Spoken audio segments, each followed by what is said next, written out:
मेरे को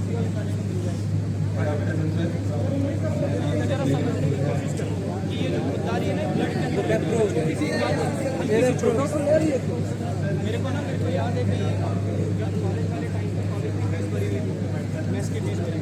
इसके अलावा महीने के मैं 500 रुपये लेता था इससे। ठीक 500 रुपये में आपको साबुन तेल पानी सब अपना गुजारा करता हूँ उसी 500 रुपये।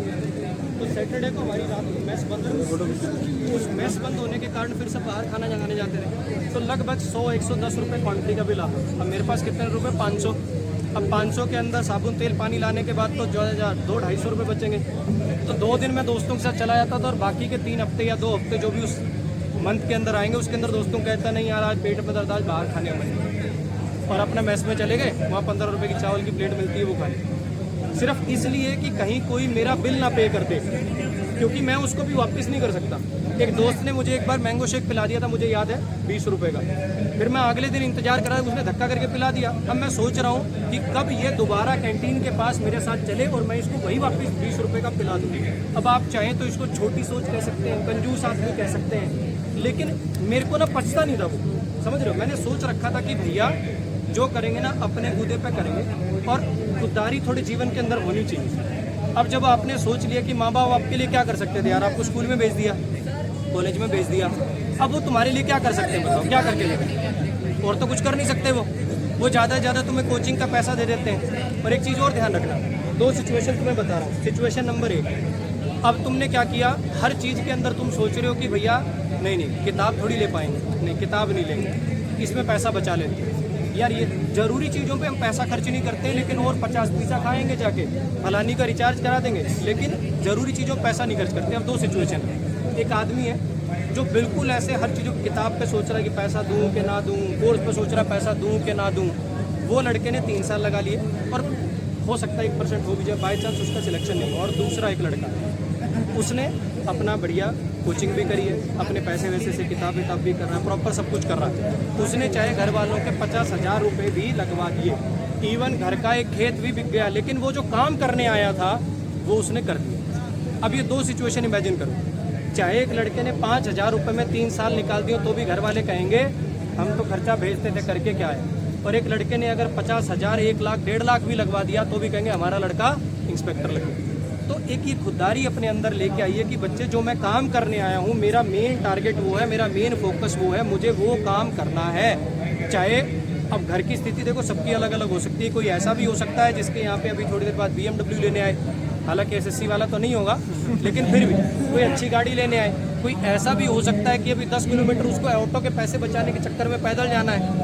तो घर की स्थिति तो आप जानोगे, लेकिन जितने भी लिमिटेड रिसोर्सेज हैं उसके अंदर अपने को ये सोचना है कि जो काम करने के लिए मेरे को घर वालों ने भेजा है, क्या मैं वो काम पूरा कर रहा हूँ। इस बात को टारगेट बनाइए। और ये खुददारी 2 मिनट में मेरी बात सुनने से नहीं आ जाएगी। अगर तुम फेक खुददार हो या फेक मोटिवेशन चाहिए तो ये 2 दिन बाद सफा हो जाएगा, लेकिन असली अंदर अगर ज़मीर के अंदर कुछ जिंदा है ना कि यार बस अब करना है, वह बहुत हो गया। कितने दिन माँ बाप पे डिपेंडेंट रहेंगे यार, उन्होंने जो हमारे लिए करना था वो कर दिया, अब हमारी टर्न है। और मैं फिर बता रहा हूँ, उन्हें ना पैसा चाहिए और तुम कहलाओगे इंस्पेक्टर कहलाओगे, उनकी गली मोहल्ले में 2-4 लोग इज्जत करते हैं, उसके अलावा जीवन पे उनको कोई फर्क नहीं आएगा, लेकिन एक सेटिस्फेक्शन आएगी कि हाँ बच्चे जिसके लिए हमने सारी ज़िंदगी लगा दी उसने कुछ करके दिखा दिया। आ रही है बात समझ में?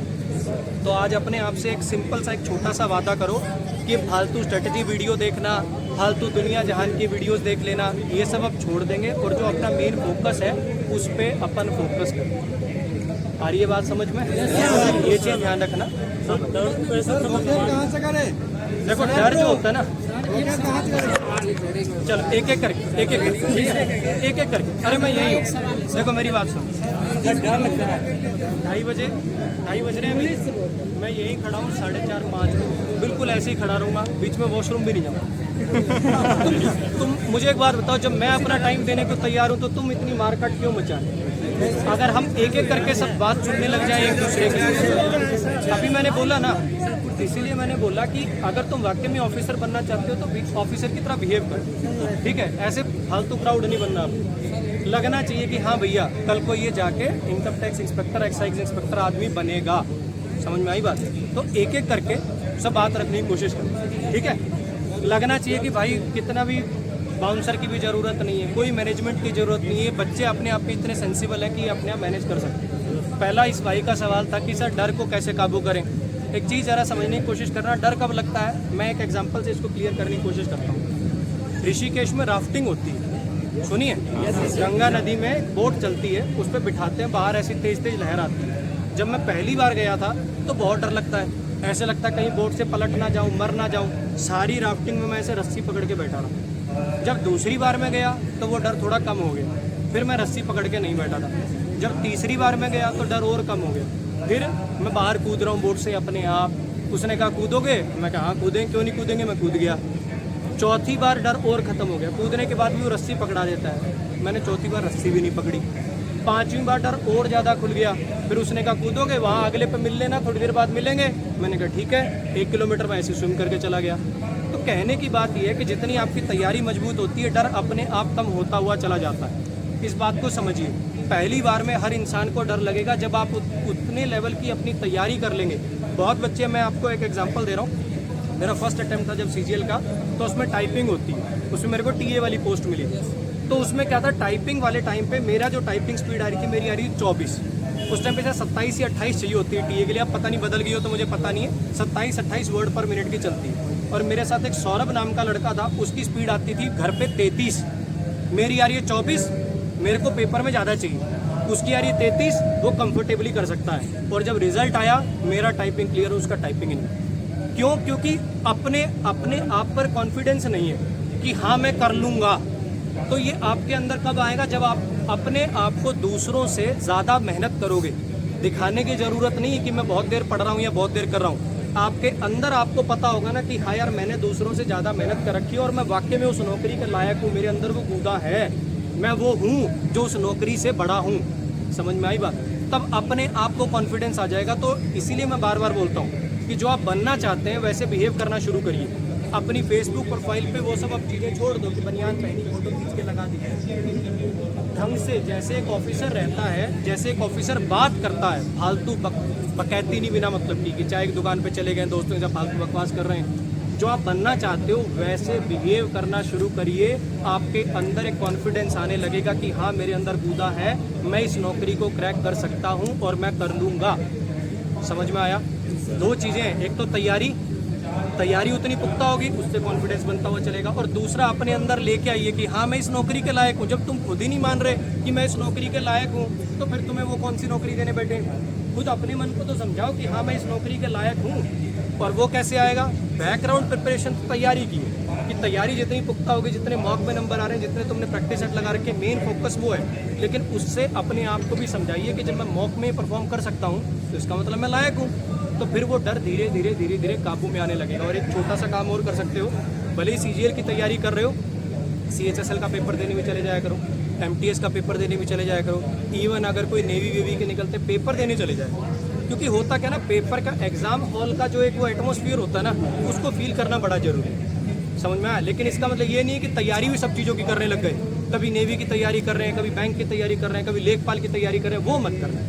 तैयारी एक ही चीज़ पर फोकस रखो अपनी, क्योंकि अब कंपटीशन इतना बढ़ गया है कि एक ही बैंक का, SSC का या NDA, नेवी, CDS, कोई एक स्ट्रीम का ही पेपर निकाल लो, उतना ही बहुत बड़ी बात है। हाँ, CGL, CPO, स्टैनो, CHSL, इनका सिलेबस है, ये चारों एक साथ ही तैयार हो जाएंगे आप, इसमें घबराने की जरूरत नहीं। पेपर देने सबका जाइए, उससे क्या होगा, एग्जाम हॉल में कैसा होता है, वो गदगद कैसी होती है, उसको फील करने की आदत डालिए। और अगर हो सके आपके आसपास, मुझे लगता है पटना में तो इतना क्राउड है, ज़रूर कोई ऑफलाइन टेस्ट का भी सेंटर होंगे आसपास, 5-10 टेस्ट उस पर लगा के आना। जब साइड में आसपास 5-10 बच्चे बैठे हों, सर्वर एकदम जो कट से चालू होता है, उस टाइम पे जो गदगद सी होती है। और पेपर वाले टाइम पर थोड़ा सा पहले जाया करो, क्योंकि अभी मेरा एक स्टूडेंट है, सुनील नाम है उसका, ठीक है, कंटेंट का भी मेरा काम करता है। इस साल भी वो बढ़िया लेके जाएगा, एक्साइज इंस्पेक्टर की लेके जाएगा वो 100%, और अगले साल हो सकता है RAS भी बन जाए। अब उसी लड़के के साथ क्या हुआ, बाई चांस क्या हुआ, एडमिट कार्ड पे, दोनों एडमिट कार्ड पे जैसे होता ना, एक ही एडमिट कार्ड पे वो आने लग गया अपना AA का जो पेपर होता ना अलग से, उसी एडमिट कार्ड पे था वो, और उसने कॉलेज का सेंटर अलग देख लिया, वो उस पर पहुँच गया। फिर वो कैब वैब देख के वहाँ पे जाने लगा, वहाँ पे दोबारा, तो वो जो हड़बड़ गदगद होती है ना, वो होने के बावजूद भी वो एग्जाम में अच्छा परफॉर्म करे। क्यों? ऑफलाइन इतने मॉक लगा दिए उसने, दुनिया जान के, और उसने अपने आप को समझा रखा है कि सर मैं करूँगा। वो मेरा कंटेंट भी बनाता है। जो लोग कह रहे थे ना कि हाँ भैया हम तो और काम करते हैं, हम कैसे करें, वो दिन में 5-6 घंटे तो मेरे काम पे लगाता है, उसके अलावा पढ़ता भी है। फिर भी वो इस साल एक्साइज इंस्पेक्टर की नौकरी 100% निकाल लेगा, क्योंकि उसकी मेहनत उतनी है, उसकी तैयारी उतनी है, और उसने अपने आप को समझा रखा है कि हाँ मैं इस नौकरी से बड़ा हूँ, हाँ मैं उस क्वालिटी का आदमी हूँ कि मुझे नौकरी मिलनी चाहिए। बैकग्राउंड में आपकी तैयारी काम करेगी, और अपने आप को बोलिए, अपने आप को समझाइए कि हाँ ये नौकरी मेरे से बड़ी नहीं है। रोज़ इस चीज़ पे काम करिए, ठीक है। अब अगला कोई बोलना चाह रहा था? तैयारी के कितने दिन बाद मौका देना चाहिए? अगला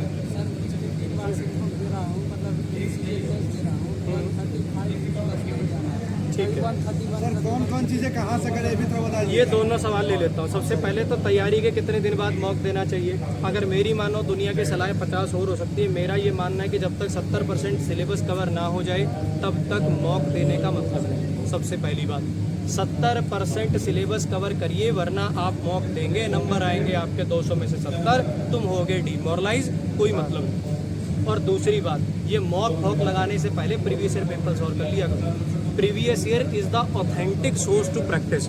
मॉक में क्या हो जाएगा भैया, मॉक जानबूझ के अगले आदमी ने मुश्किल बना दिया, उसमें तुम्हारे नंबर आ गए 70, तुम तो दिल्ली बैठ उसी टाइम छोड़ दोगे कि यार ये क्या हो रहा है, कट ऑफ तो 135 जा रहा है, मेरे तो 70 आ रहे हैं। तो सबसे पहले प्रीवियस ईयर पेपर सॉल्व करना 2018 से लेकर 21 तक के, जब वो हो जाएं उसके बाद आप सोचना कि अब मॉक वॉक लगाना। तो पहली बात, 70% सिलेबस होने के बाद ही प्रैक्टिस शुरू करें। चैप्टर वाइज करो। किसी मैथ्स के टीचर ने आपको टाइम एंड वर्क पढ़ा दिया, चैप्टर वाइज के लगा दो दुनिया जान के सवाल। चैप्टर वाइज प्रैक्टिस पहले करते रहो, लेकिन कंप्लीट सेट वाली जो प्रैक्टिस है, अपना सिलेबस 70% पूरा होने के बाद ही करें। उसका केवल रीज़न ये कि डीमोरलाइज नहीं होना है, ठीक है। हार्ड वर्किंग होना एक लाइन है, hard work beats talent if talent doesn't work hard. Hard work से टैलेंट को बीट किया जा सकता है, लेकिन अगर हार्ड वर्क करने का आप में गूदा है लेकिन मोटिवेशन ही नहीं है तो फिर तो नुकसान हो जाएगा ना। तो तैयारी शुरू करने के 70%, जब सिलेबस आपको लगे कि हाँ मैथ के 70% मेरे चैप्टर हो गए, इंग्लिश के हो गए, रीजनिंग के हो गए, तब प्रैक्टिस शुरू करना और पहले प्रीवियस ईयर सॉल्व करना, फिर जाके मॉक देना। और दूसरा, इस भाई का सवाल क्या था, 3 साल हो गए मेंस दे रहा हूँ, उसमें नंबर नहीं बढ़ रहा। सबसे 140 से मतलब नहीं है, 120 कहता, 170 कहता, 180 कहता, तो भी बात सेम ही रहती। बात ये है कि हम ज़्यादा ध्यान देते हैं मॉक देने पर बजाय कि एनालिसिस करने पर। मॉक से हमें ये पता चलता है क्या कि हमें कितना आता है। मॉक देने से तो यही पता चलेगा ना कितना आता है। तो सबसे पहले मॉक में लिखते ना इसमें इतने आए, इसमें इतने आए, उल्टा एनालिसिस करो, इसमें कितने कटे, ग्रामर में कितने कटे, वोकैब में कितने कटे, आरसी में कितने कटे। सबसे पहले तो अपनी कमियां, अगर सॉल्यूशन ढूंढना है तो पहले प्रॉब्लम पता होनी चाहिए। अब कोई बच्चा आके कह देता है मेरे मॉक में मार्क्स रुक गए, अब टीचर से सोचता है कि टीचर अंतर्यामी है, बाबा बंगाली, अपने आप सोच लेगा तेरी ग्रामर कमज़ोर है। अबे वो काम तो तू करेगा।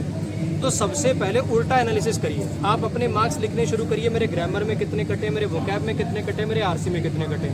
प्रॉब्लम आइडेंटिफाई होगी तो सॉल्यूशन होगा। ग्रामर में नंबर कटते हैं, इसका मतलब आपने चैप्टर वाइज 200 सवाल नहीं लगा रखे। मैथ्स हो, इंग्लिश हो, रीजनिंग हो, अगर ग्रामर की बात करें, इंग्लिश में मैं सिर्फ ग्रामर की बात कर रहा हूँ, 200 अगर हर चैप्टर के सवाल नहीं लगा रखे तो वो कॉन्फिडेंस ही बिल्ड नहीं होगा कि आप मिसलिनियस सवाल कर पाओ। वोकैब में नंबर कटते हैं तो कोई एक किताब पूरी कर लो, मेरी भी आती है, लेकिन अगर मेरी नहीं चल रही है, वोकैब प्रो के लिए, वोकैब प्रो मेरी आती है, ब्लैक बुक हो गई, केडी कैंपस वॉल्यूम 2 हो गई, कोई एक किताब तो पूरी करो। कोई वर्ड पावर का भी मैं बता देता हूँ, वर्ड पावर से बढ़िया किताब ना लिखी गई है ना लिखी जाएगी, लेकिन केवल इंग्लिश मीडियम के बच्चों के लिए। उस किताब को वही व्यक्ति पढ़ सकता है जो इंग्लिश मीडियम से हो। अगर आप इंग्लिश मीडियम से हैं तो वो कैब ये अपनी वर्ड पावर मेड इजी से 1000 वर्ड आप पे याद हो जाएंगे, आपका इंटरेस्ट भी बन जाएगा। परंतु अगर आप इंग्लिश मीडियम से नहीं हैं, आप उसमें बोर होंगे और उसको छोड़ेंगे और फिर आपका वो कैब पढ़ने का मन ही नहीं करेगा। तो ज़्यादा अच्छा रहेगा, एक बार कोशिश करिए कोई किताब उठाइए और साथ वो कैब की वीडियोज़ हैं जो पेड पढ़ते हैं, पेड भी पढ़ सकते हैं, नहीं तो फ्री वाले में मैंने कोशिश करी, मेरे चैनल पे कितनी सारी ईडीएम वो दुनिया जान की वीडियो है। उससे क्या होता है ना, देखो 2 सिचुएशन इमेजिन करो। सिचुएशन नंबर 1, हमने किताब उठाई, 10 वर्ड पढ़ते हैं, 10 में से हमें 9 नहीं आते, सिर्फ 1 आता। दूसरी सिचुएशन क्या है कि हम 10 वर्ड पढ़ते हैं, 10 में से हमें 4 या 5 पहले से ही याद है, तो कौन सी किताब के अंदर हमारा इंटरेस्ट बनेगा? सेकंड वाली। तो कोशिश करिए कि पहले कोई वीडियो से अपना इंटरेस्ट बना ले। Word power made easy mainly interest बनाने के काम करती है, क्योंकि वो इंटरेस्टिंग है। 1000 वर्ड आपको बहुत अच्छे से याद होते हैं, जब आप प्रीवियस ईयर वोकैब लगाते हो वही वर्ड आपको दिखते हैं तो इंटरेस्ट बन जाता है। तो सबसे पहली वोकैब के लिए तो बात ये हुई कि अपना इंटरेस्ट बनाने के लिए कोई वीडियो से करें, चाहे वर्ड पावर मेड इजी से कर लें, कोई नेमोनिक्स वाली किताब आती है उससे कर लें। एक बार 1000-2000 वर्ड ऐसे याद करें, ताकि जब आप किताब उठाओगे तो उसमें मन ज़्यादा लगेगा। ठीक है। दूसरी बात, अगर मतलब आरसी में दिक्कत है तो सबसे ज़्यादा उसी में दिक्कत है सर। वर्ड पावर से भैया सीधी बात है, सिर्फ 1000 वर्ड याद होगा, उसके अलावा बहुत कुछ करने की जरूरत है। ईडीएम उसमें नहीं है, फ्रेजल वर्ब उसमें नहीं है, वन वर्ड है उसमें थोड़े मोटे बस, एंटोनिम सिनोनिम के भी ज़्यादा सवाल उससे नहीं फंसेंगे।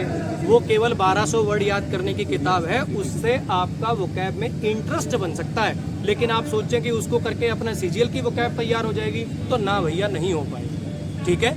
वो केवल वो देख लो, चाहे कोई नेमोनिक्स की किताब ले लो, चाहे कोई वीडियोस देख लो, उससे इंटरेस्ट डेवलप कर लो। और इनमें से कोई भी एक किताब, ब्लैक बुक कर लो, चाहे अपनी केडी कैंपस वॉल्यूम 2 कर लो, चाहे मेरी वाली वोकैब प्रो आती है वो कर लो, कोई भी एक किताब इनमें से निपटानी आपको पड़ेगी। भाग लो, वीडियो देख लो 50, इस वीडियो के बाद हो जाएगा गुलाम।